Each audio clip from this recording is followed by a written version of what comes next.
Indonesia yang sudah lama dijaga oleh Badan Keamanan Laut atau Bakamla akan segera diperkuat dengan Indonesian Coast Guard. Indonesian Coast Guard yang akan memperkuat Indonesia rupanya merupakan fusi dari Bakamla dan Kesatuan Penjagaan Laut dan Pantai atau KPLP. Indonesian Coast Guard yang baru sekarang akan dibentuk, yang menggabungkan Bakamla dan KPLP, rupanya sudah lama diimpikan oleh Presiden Joko Widodo. Sejak tahun 2020, Presiden Jokowi sudah menggadang-gadang Bakamla akan menjadi dasar dari Indonesian Coast Guard.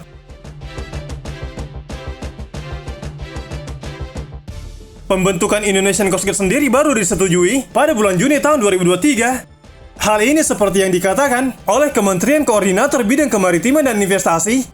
Kesepakatan pembentukan Coast Guard Indonesia ini merupakan hasil rapat koordinasi atau rakor antar kementerian dan lembaga terkait pembahasan daftar inventarisasi masalah Rancangan Undang-Undang Perubahan atas Undang-Undang Nomor 32 Tahun 2014 tentang Kelautan yang diajukan oleh DPR RI atas usul DPD kepada pemerintah di kantor Kemenko Marves yang dipimpin oleh Menko Marves Luhut Binsar Panjaitan. Jika Indonesia selama ini sudah memiliki Bakamla, lantas mengapa harus dibentuk Indonesian Coast Guard?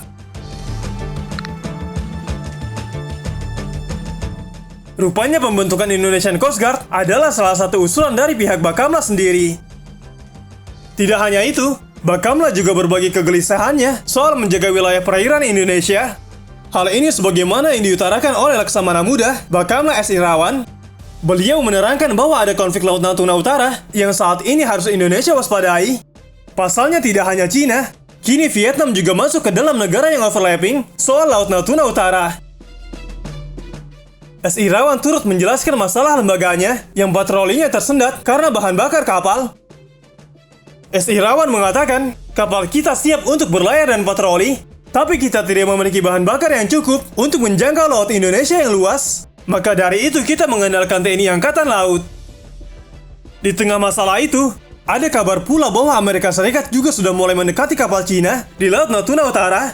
Dan ada berita terbaru bahwa kurang lebih jarak 50 nautical mile dari Kepulauan Natuna, terdapat kapal Amerika Serikat yang sedang membayang-bayangi kapal survei Cina. Ini adalah salah satu situasi yang harus Indonesia waspadai.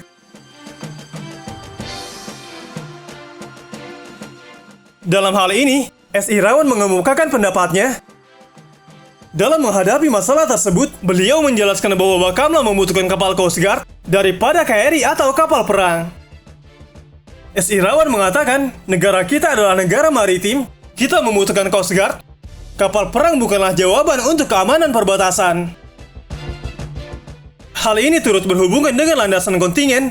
Di era masa perdamaian ini, alangkah baiknya Indonesia turut bersikap sama seperti negara lain yang memakai kapal-kapal Coast Guard. Jika kapal perang yang dipakai, hal ini diduga bisa meningkatkan situasi menjadi tegang dan takut terjadi kesalahpahaman.